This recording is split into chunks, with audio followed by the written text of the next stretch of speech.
Friend, I doctor Archana Singh welcomes you all to our educational channel.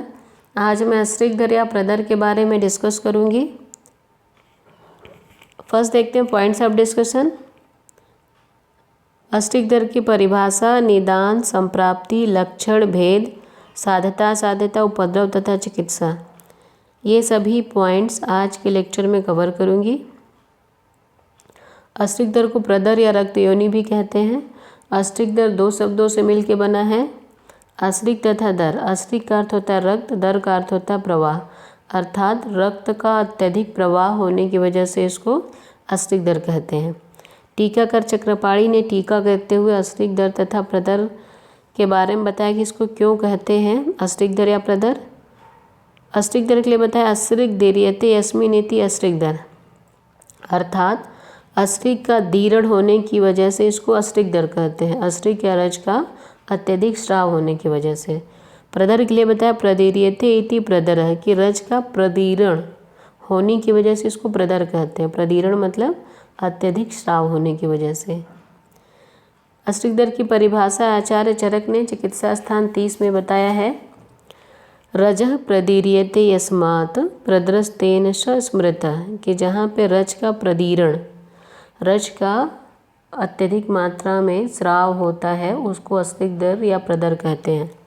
आचार्य सुश्रुत ने बताया तदेव अति प्रसंगेन प्रवृत्तम अनृतावपि अश्रिक दरम विजानीयात अतो अन्यत रक्त लक्षणात्, कि जो सामान्य आर्तव या सामान्य लक्षण बोले गए हैं उससे अति प्रसंगेन अत्यधिक मात्रा में अत्यधिक काल तक स्राव हो प्रवृत्तम अनृतावपि, जो सामान्य रजस्राव काल है उससे अन ऋतुकाल मतलब दो ऋतुकाल के बीच में भी अन ऋतुकाल में भी स्राव होता है, तथा जो रक्त स्राव होता है वो जो शुद्ध रक्त है उसके लक्षणों से भिन्न लक्षण वाला होता है, ये अश्रिक दर कहते हैं इसको। निदान आचार्य चरक ने बताया है या अत्यर्थम सेवते नारी लवण अम्ल गुरुणी च, कि अगर नारी स्त्री अत्यधिक लवण अम्ल तथा गुरु पदार्थों का सेवन करती है, कटुन्यथ विदाहिनी स्निग्धानी, कि कटु विदाही स्निग्ध पदार्थों का अत्यधिक सेवन, पिसितानी च ग्राम औदकानी मेद्यानी, ग्राम्य औदक तथा मेद्य मांस का अत्यधिक सेवन करती है, कृष्णा पायस तथा दधीन सबका सेवन करती है अत्यधिक मात्रा में, सुक्त मस्तु सुरादिनी तथा सुक्त मस्तु सूरा आदि का सेवन करती है, ये सभी निदान होते। तो निदान को मैंने पॉइंट्स में है लिखा है, अत्यधिक लवण अम्ल गुरु कटु विदाही स्निग्ध द्रव्य का सेवन, ग्राम्य औदक तथा मेद्य मांस का सेवन, कृष्णा पायस दधि सुक्त मस्तु सूरा आदि मध्य का सेवन, तथा विरुद्ध भोजन, अध्यशन, अजीर्ण, गर्भपात, अति मैथुन, अतियान सेवन, अत्यधिक मार्गगमन मतलब अत्यधिक मोटर गाड़ी सवारी पर चलना या अत्यधिक मात्रा में पैदल चलना, शोक, अतिकर्षण, अति भार वहन, अत्यधिक भार का वहन करना, अभिघात, चोट लगना, दीवा स्वाप करना, दिन में सोना, ये सभी भी अश्रिक दर के निदान हैं। आचार्य हारित ने बताया कि बंध्या स्त्रियां जो होती हैं उनके क्षीरवाह नाड़ियों में वात भरे होने से उनमें स्तन्य की अनुपस्थिति तथा साथ ही अधिक आर्तव स्राव ऐसी स्त्रियों में होता है। अश्रिक दर की संप्राप्ति आचार्य चरक ने बताया कुपितो अनिल है, जो निदान सेवन अभी निदान बताया गया है उस निदान का सेवन करने से वात प्रकपित हो जाता है तथा रक्त दूषित हो जाता है। उसके बाद रक्तम प्रमाणम उत्क्रम्य, जो कुपित वायु है वो दूषित रक्त को प्रमाणतः उत्क्रम्य मतलब प्रमाणतः बढ़ा करके गर्भाशय गता शिरा रजोवहा समाश्रित्य, जो गर्भाशयगत रजोवह शिरा है वहाँ पे आश्रित करके रक्तम आदाय तद्रज यस्माद विवर्धत्याशु, रज को जो बढ़ा हुआ दूषित रक्त है वो जो आर्तव रज में मिल के शीघ्र ही उसको बढ़ा देता है। रस भावात विमानता, जो आर्तव रज है वो रस भावात होने की वजह से ही वहाँ पे अत्यधिक मात्रा में बढ़ जाता है। तस्माद अश्रिक दरम प्रावृत तंत्र विशारदा, जो तंत्र विशारद ज्ञानी लोग हैं इसको अश्रिक दर कहते हैं। तो निदान का सेवन करने से वायु प्रकपित तथा रक्त दूषित हो जाता है। तो प्रकपित वायु दूषित रक्त को प्रमाणतः उसकी वृद्धि कर देता है। तो वृद्ध रक्त गर्भाशयगत रजोवा शिराओं में आश्रित हो करके आर्तव के रस भाव होने की वजह से रक्त जो रज की मात्रा या आर्तव की मात्रा है उसको शीघ्र ही बढ़ा देती है। उसकी वजह से क्या होता है, आश्रित या रक्त का अत्यधिक मात्रा में स्राव होता है, उसको आश्रित दर या प्रदर कहते हैं। नेक्स्ट है आश्रित दर के सामान्य लक्षण। आचार्य सुश्रुत ने बताया है, तदेव अति प्रसंगेन प्रवृत्तम अनृतावपि अश्रिग्दरम विजानीयात अतो अन्यत्र रक्तलक्षणात् अश्रिग्दरो भवेत सर्वः स अंगमर्द स वेदना। तो ये सभी अश्रिग्दर के लक्षण हैं। अति प्रसंगेन, जो आर्तव स्राव होता है वो अत्यधिक स्राव होता है, अत्यधिक मात्रा में तथा अत्यधिक काल तक स्राव होता है। प्रवृत्तम अनृतावपि, जो अन ऋतु काल है, जो ऋतु काल के साथ साथ अन ऋतु काल में भी जो इंटरमेंस्ट्रुअल पीरियड है उसमें भी ब्लीडिंग होती है। तथा अन्य रक्त लक्षणात्, जो शुद्ध रक्त के लक्षण हैं, सशासिक प्रतिमम यत्तु यद्वा लाक्षारस उपमा, मतलब शशक के सदृश या लाक्षा सदृश जो शुद्ध रक्त के लक्षण उस लक्षण से अन्य लक्षण मिलते हैं क्योंकि ये दूषित रक्त होता है। तथा वहाँ पे अंगमर्द और वेदना, ये सभी अश्रिग्दर के समान लक्षण हैं। अष्टांग संग्रह ने बताया है, अति प्रसंगेन अनृतावृतौ वा तदेव अश्रिग्दरम प्रदरम व्यापदम च रक्तयोनि संज्ञा लभते, कि अति प्रसंग अत्यधिक मात्रा में अत्यधिक काल तक तथा ऋतुकाल या अन ऋतुकाल में स्राव होता है उसको अश्रिग्दर, प्रदर या रक्तयोनि कहते हैं।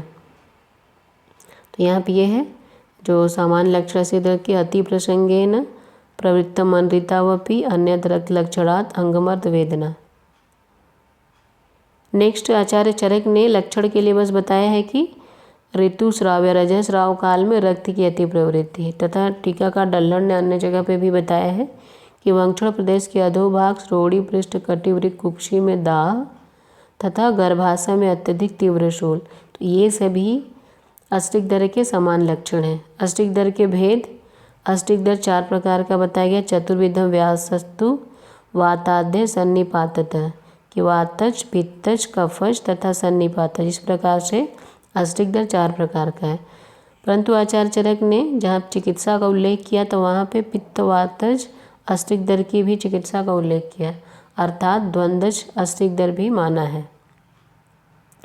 अब देखते 1 बाई 1 वातज, पित्तज, कफज, सन्निपातज अश्रिग्दर के लक्षण।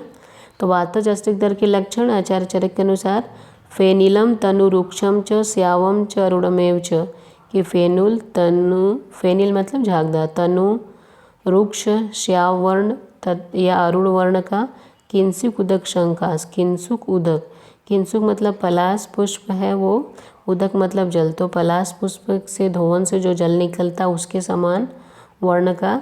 सरुजम व अथ निरुजम, रुजा मतलब वेदना, तो वेदना के साथ अथवा बिना वेदना के, ये इस प्रकार के रजस्राव होता है। तथा कटी वंक्षण हृत पार्श्व पृष्ठ सोडिसु मारुतः कुरुते वेदना तीव्रा एतद, कि वात की वजह से, मारुत की वजह से कटी वंक्षण हृदय प्रदेश पार्श्व पृष्ठ श्रोणी इत्यादि में तीव्र वेदना होती है। ये सभी वातात्मकम विदु, कि वातज अश्रिग्दर के लक्षण हैं। पित्तज अश्रिग्दर के लिए आचार्य चरक ने बताया है, सनीलम अथवा पीतम अति उष्णम असितम तथा, कि नीला, पीला, अत्यधिक उष्ण तथा असित या काला, नितांत रक्तम स्रवती मुहुर्मुहुर अत अर्तितम, कि नितांत रक्तम रक्त का अत्यधिक मात्रा में तथा मुहुर्मुहुर बार बार अर्ति वेदना के साथ स्राव होता है। तथा इसमें दाह, राग, तृषा, मोह, ज्वर, भ्रम समायुक्त है। दाह, राग, तृष्णा, मोह, ज्वर, भ्रम, ये सभी भी पित्तज अश्रिग्दर के लक्षण होते हैं। कफज अश्रिग्दर के लिए आचार्य चरक ने बताया है, पिच्छिलम पांडुवर्णम च गुरु स्निग्धम च शीतलम, पिच्छिल पांडुवर्ण का, गुरु स्निग्ध शीतल, स्रवत्य अश्रिक श्लेष्मलम च घनम मंद रुजाकरम, ये है अश्रिक मतलब जो रक्त का स्राव होता है, श्लेष्मलम कफ से मिश्रित होता है, घन गाढ़ा होता, मंद रुजाकरम। यहाँ पे वेदना या रुजा अल्प या मंद होती है। तथा छर्द अरोचक हृल्लास श्वास काश समान्विता। छर्दी अरोचक हृल्लास श्वास काश ये सभी लक्षण मिलते हैं। तथा अन्य आचार्यों ने बताया है पुलाक तोय जो तुक्ष धान्य या मांस धोवन के सदृश होता है उस वर्ण का रक्तस्राव होता है। सन्निपातज अस्टिकदर तो सन्निपातज क्या ये असाध्य होता है तथा इसमें तीनों दोषों के लक्षण वातज पित्तज कफज तीनों दोष अस्टिक दौर जो है इनके लक्षण एक साथ मिलते हैं। तो आचार्य चरक ने इसके लिए बताया सर्व हेतु समाचरात कि सभी प्रकार के अगर हेतु का सेवन करती है स्त्री तो अतिवृद्धस तदानिल जो वायु अनिल है वो अत्यधिक बढ़ जाता है। तथा रक्तमार्गेण सृजति प्रत्यनिक बलम कफम दुर्गंधम पिक्षलम पीतम विदग्धम पित्त तेजसा कि जो अतिवृद्ध वायु है तथा पित्त के तेज से विदग्ध दुर्गंधित पिक्षिल पीतवर्ण विदग्ध इस प्रकार के जो रक्त का स्राव योनि मार्ग से रक्त मार्गण या योनि मार्ग से करती है। तथा वसा मेदश्च यावद्धि समुपादाय वेगवान सृजत्य अपत्य मार्गेण सर्पिर्मज्ज वसा उपमम कि एक ही वसा एवं मेदा को लेके सर्पी मज्ज तथा वसा के सदृश अत्यंत तीव्र वेग से स्राव होता है। तथा माधव निदान में है कि मधु सर्पी हरिताल वर्ण का या मज्जा सदृश कुड़ब गंधी रक्तस्राव सन्निपात अस्टिकदर में होता है। अब साध्यता असाध्यता तो सभी आचार्यों ने जो सन्निपातज अस्टिकदर है उसको असाध्य माना है। तथा आचार्य चरक ने बताया है कि जो निरंतर स्राव वाली है तृष्णा दाह ज्वर से पीड़ित है क्षीण रक्त वाली दुर्बल स्त्री होती है वो असाध्य होती है उसको विवर्जयत मतलब परित्याग करना चाहिए उसकी चिकित्सा नहीं करनी चाहिए। उपद्रव अस्टिकदर के उपद्रव तस्यावृत्तो दौर्बलम भ्रमो मूर्छा तमस्त्रिषा कि अगर अतिवृत्ति रक्त की अति प्रवृत्ति होती है अत्यधिक स्राव होने की वजह से दौर्बल्य भ्रम मूर्छा तम तथा तृष्णा होता है। दाह प्रलाप पांडुत्वम दाह प्रलाप पांडुत्व तंद्रा रोगाश्च वातजा तथा वात के अन्य रोग ये सभी उपद्रव होते हैं। आचार्य चरक वाग्भट ने शोथ भी बताया है उपद्रव स्वरूप अस्टिकदर के उपद्रव स्वरूप। चिकित्सा सिद्धांत तो आचार्य चरक ने बताया है योनी नाम वातलाद्यानाम यदुक्तम ये भेषजम कि जो वातला आदि योनि वातज पित्तज कफज सन्निपातज योनि व्यापद है उसमें जो चिकित्सा होती है उसको उस चिकित्सा को वातज पित्तज कफज सन्निपातज अस्टिकदर में भी करना है। चतुर्णाम प्रदरणाम च तत्सर्वम कारयेद भिषक तथा जो वे ही हैं चार प्रकार की योनि व्यापद ये चारों प्रकार के प्रदर में इसकी चिकित्सा करनी मतलब वातज योनि व्यापद की चिकित्सा वातज प्रदर में पित्तज योनि व्यापद की पित्तज प्रदर में कफज की कफज प्रदर में तथा सन्निपातज योनि व्यापद की चिकित्सा सन्निपातज अस्टिकदर में करनी चाहिए। तथा रक्त अतिसारिणाम च यच तथा सोडित पित्तिनाम तथा रक्त अतिसार की चिकित्सा सोडित पित्त रक्त पित्त की चिकित्सा रक्तार्स की चिकित्सा ये सभी भी चिकित्सा अस्टिकदर में करनी चाहिए। तो यहाँ चिकित्सा सिद्धांत है कि रक्त योनि के जो भी चिकित्सा सिद्धांत है के अनुसार दोषानुसार रक्त स्थापना चिकित्सा करनी चाहिए। चारों प्रकार के प्रदर रोगों में वो जो वातज आदि चारों प्रकार के योनि रोग हैं उनकी चिकित्सा करनी चाहिए। रक्त अतिसार रक्तपित्त रक्तार्श गुह्य रोग तथा गर्भस्राव की चिकित्सा भी करनी चाहिए। तथा जो तरुणी है कम आयु की है हित सेवन करने वाली है अल्प उपद्रव युक्त स्त्री है उसकी चिकित्सा अधोग रक्तपित्त के सदृश करनी चाहिए। बस्ती चिकित्सा तथा विरेचन चिकित्सा भी इसमें करनी चाहिए। अब इसमें कुछ बाह्य प्रयोग द्रव्य है तो बाह्य प्रयोग द्रव्य में सतपुष्पा तैल का नस्य अभ्यंग देना है 2 या 3 अस्थापन बस्ती के बाद उत्तर बस्ती देना चाहिए। चंदन आदि अरासनादि निरो बस्ती मधुक आदि अनुवासन बस्ती रुद्रादि आस्थापन बस्ती तथा मुस्तादि यापन बस्ती का प्रयोग करना चाहिए अस्टिकदर में। नेक्स्ट इसमें अभ्यंतर प्रयोग तो अभ्यंतर प्रयोग में है बोल परपटी प्रदर रिपु रस चंद्रप्रभा गुटिका लहसुन कल्प सतपुष्पा शतावरी कल्प पुष्यानुक चूर्ण अनुपान है तंडुलोदक के साथ तंडुलियक मूल कल्क को मधु के साथ रसांजन एवं लाक्षा चूर्ण को अजादुग्ध के साथ देना चाहिए। कुष्मांड खंड जीरक अवलय कुष्मांड अवले न्यग्रोदाधिक वात दार्व्याधिक वात फलघृत बृहत शतावरी घृत शतावरी घृत का आचार्य काश्यप ने बताया कि नस्य स्नेहपान अभ्यंग तथा वस्ती ये सभी करना चाहिए तथा सडंग पानी ये जो है वो पीने के लिए देना चाहिए। अब इसमें अलग अलग है कि दोष के अनुसार वातज अस्टिक दर की चिकित्सा कैसे करेंगे। तिल चूर्ण को दधि घृत फाड़ित सूकर वसा एवं मधु के साथ सेवन करने के लिए बताया गया है। वाराह के मेदायुक्त मांस रस में कुलत्थ क्वाथ मिलाकर सेवन करना चाहिए। राजादन एवं कपित्त पत्र कपित्त पत्र के कल्क को घृत में भूनकर सेवन करना चाहिए तथा दधि में शर्करा मधु यष्टि मधु शुंठी चूर्ण मिला के प्रयोग करना।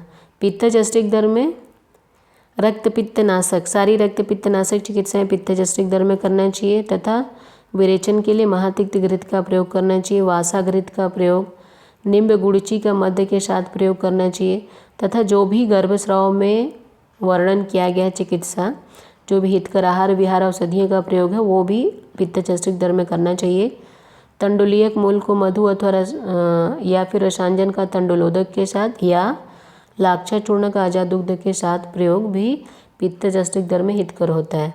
कफज अस्टिक दर में है नींब एवं गुड़ची का मध्य के साथ पान। नींब गुड़ची या रोहितक इनमें से किसी एक का रस लेके मध्य के साथ पान करने के लिए बताया गया है तथा काक जंघा मूल स्वरस में मधु तथा लोध चूर्ण मिला के इसको पान करने के लिए बताया गया पीने के लिए बताया गया है। सन्निपातज अस्टिक दर में रसांजन और तंडुलियक मूल को मधु के साथ मिलाकर तंदुलोदक के साथ पान। हरित की विभित की अमल की शुंठी एवं दारू हृदय इन सब के क्वाथ में मधु तथा लोध चूर्ण मिला के पीने से सन्निपातज अस्टिक दर में लाभदायक होता है। वात पित्तज अस्टिक दर के आचार्य चरक ने बताया है चिकित्सा कि राजादन और कपित्थ इनके पत्रों के कल्क को घृत में भूनकर सेवन करना चाहिए। तो स्टूडेंट इस प्रकार से अस्टिक दर यहाँ पे कंप्लीट होता है। अगर आपको कोई भी डाउट है तो आप मैसेज करिए and please like share and subscribe. Thank you.